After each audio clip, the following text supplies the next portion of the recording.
No, mío. Mira cómo se ve, bien tridimensional, ¿no?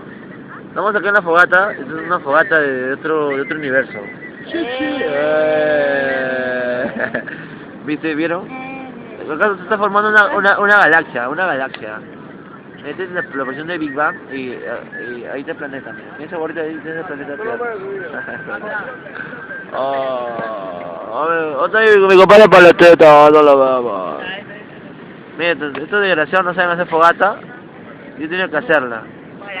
Pero me han fregado. Yo la he traído, pero ya pues. No está frío. Por acá estamos viendo acá la gente reunida. Esta es mi vecina. Chuchu. Ahorita yo.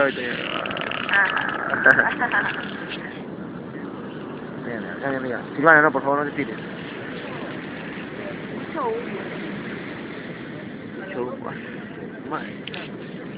No, pero estamos calientitos acá, bueno, más o menos, ¿no?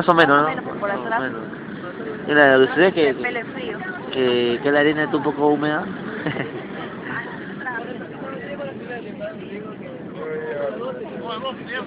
Muchachos, Villarreal. Bueno. Y con ustedes concluimos la fogata en la playa de Huanchaco. Por acá vemos unos desadaptados que queman basura también, unos desgraciados, unos malditos. Y a mí me parece mal, muy mal. Pero nosotros también hemos destruido una choza, una cabaña, y ya pues. Está hablando solo. Y... Chabela, una apreciación crítica, por favor. Coméntanos sobre el día de hoy. Tú, Nati. Todo de la puta madre. Ah, bien, hombre. De la concha de su madre. Ah, su madre, mucho oro. De la recha de su madre. Boleteta. Ay, acá la gente me cría. Oye, se me ha subido a YouTube, ¿ah?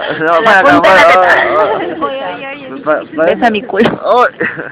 Para eso todo. Para eso Mi hija le punta el pendejo. ¡Hola, tía! Son de la son de la San Marcos, es mal hablado. No, Singomariche en Chamaya, Perú. Villarreal. No se equivocó en la universidad, pero que su fogata está por allá. No, ya pegó bien. No mientas. Bobo, amigo. Me echa corta. Saludos a Paletita. ¿Qué? No, a Paletita he dicho. Saludos a la Paletita, muchachos. ¿Quién es Paleta? Deja de correrte la paja. Oh, mi compadre Paleta. Ya viene Paleta. Rechucha. Oh, Tomar rata. no.